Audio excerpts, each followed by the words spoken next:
All right, this is Unit 1, Lesson 12, and we're getting into multi-step word problems, okay? So basically this is a word problem where we need to do one step, then another step, okay?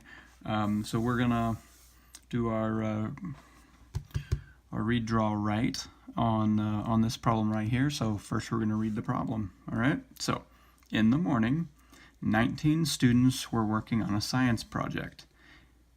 In the afternoon, 3 students left, and 7 more students came to work on the project. How many students were working on the project at the end of the day? Okay, so we read the problem. So we're going to come back in here and circle our numbers just like normal, okay? So I circle my 19.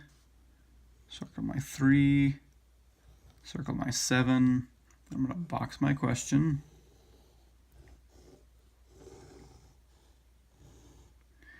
Okay. So one of the first things that we need to kind of think about is what is the problem about? And so the problem is all about, students who are working on a science project. I mean, some came, some left, and then we end up with something, right? So it's about students working on a science project, but what we're actually trying to find is how many students were working on the project at the end of the day. Okay. So we start off with 19, right? So they were working on the project. So I'm going to underline that as keywords. 3 students left. So I'm going to kind of really underline that left, because that tells me about a mathematical operation that we need to do. And then 7 more students came. Okay. 7 more students came. Okay. So really we need to think about what some of these words actually mean, okay? So we have 19 students working there, so obviously we start with our 19, right? I'm just gonna put that right here. And then 3 students left. So if we had 19 and 3 students left, what mathematical operation does that mean for us? Okay, and so we have a couple of options, right? We have addition and subtraction. And so when students left, that means they're going away, right? They're not there anymore. So that tells me that we need to do some subtraction first, okay? So we have 19 minus 3. Okay, so 19 minus 3 is going to be 16. But wait, there's more. 7 more students came. So 3 students left. Check. Took care of that. 7 more students came. Okay. So once again, we kind of have a choice here. We can either subtract or add. So we really need to think about this as our students being added. Are more students here now, or are they leaving? And it says 7 more students came, so they're coming into the situation. So we know that this is going to be addition, right? So I'm not actually going to give you the answer right here. I am going to give a few suggestions for what we should put over here though, okay? So really we're looking for how many students were working on the project at the end of the day. And so I would restate quite a bit of this. And they give us the words right here, right? So we're looking for how many students were working. And so if we just have, blank students were working on the project, that would make a nice little sentence for us, okay? So blank students were working on the project. So if you find the answer to this, you find the answer to this. Once again, I'm not going to give you the answer. You can pause and figure that out yourself. All right. So down here, they want us to solve the problem again by finishing Anita's and Chad's methods, then discuss what is alike and what is different with each method. Okay. So up here, we see that we subtracted 3 and added 7. So we have a couple of different methods down here. Chad's method looks like it's probably going to be very similar to what we just did, because we see we have a minus and then a plus, where Anita's method is a little bit different. So we end up with a plus and then a minus. Okay. So what I want you to do is try your best to fill these out and fill in these blanks. Now, n over here just equals the number of students, okay? So it's not any special thing really. So you could even, finish that out, number of students. The only way that it differs is that you need to tell me what n is equal to, okay?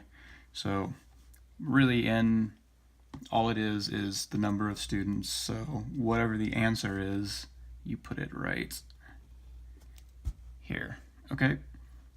So go ahead and pause and give this a shot. All right, so this one I'm going to let you do almost completely on your own. I'm going to help you think through a couple of the things that they say, and then really I'm going to leave the actual working of the problem to you, okay? So a team is scheduled to play 12 games. Of those games, 7 will be played at home. So of the 12 games, 7 will be played at home, okay? The other games are away games. How many fewer away games than home games will be played? I'm not gonna lie, that one's a little bit of a doozy, right? So we can start off with the easy stuff though. Come in here, we circle our numbers, and we box our question.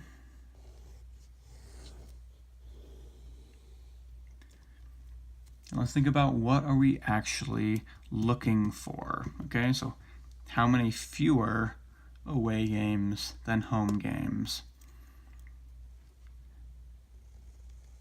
So I'm going to underline that. And so basically we're going to put a blank at the beginning for whatever number we find.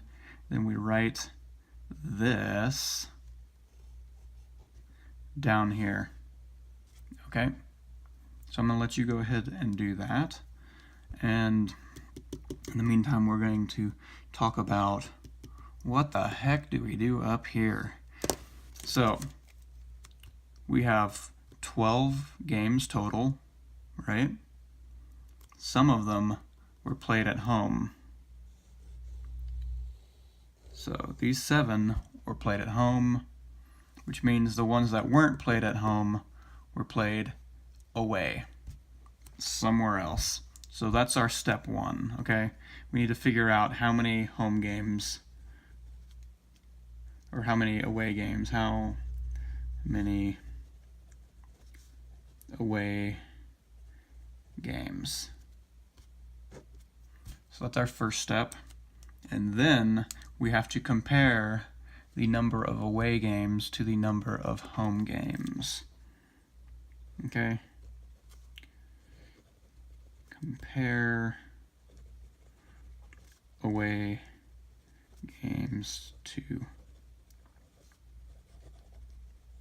home games. Okay?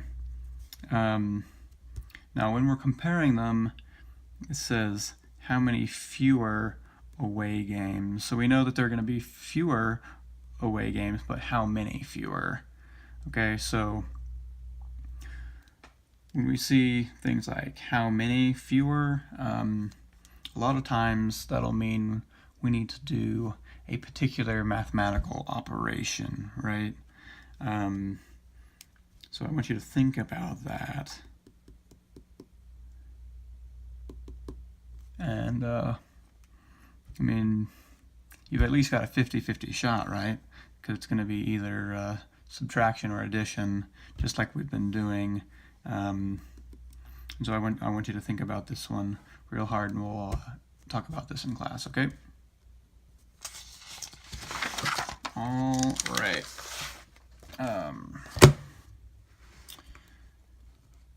So on the back, we've got some very similar things, right? And a couple of word problems. I'm going to let you go ahead and try these ones on your own. Okay, just remember, we go through and we circle our numbers, we underline some keywords, we box our question, all of that good stuff. So I'd like you to give that a try on here and here. At least try, okay? Are you necessarily going to just crush this and get it right the first time? No. This is very complicated. There are a lot of adults who wouldn't be able to do this correctly on the first try. So just give it a try. And, you know, if you don't get it right, that's not the end of the world, okay? Because we'll talk about it in class. All right. Then as far as down here, I'm not going to make you do all of these. This is where you say thank you. All right. So we're just going to do number 6, number 7, we'll go for this big guy down here, number 13, and number 14. So 2 kind of smaller ones and then 2 kind of larger ones. Now be careful about the operation. This is subtraction, this is addition, this is subtraction, this is addition. All right, so those are the only 4 that I'm going to make you do. The others, if you would like to, that makes you a math nerd. Once again, that's a compliment. So if you just enjoy that kind of thing, go for it. All right.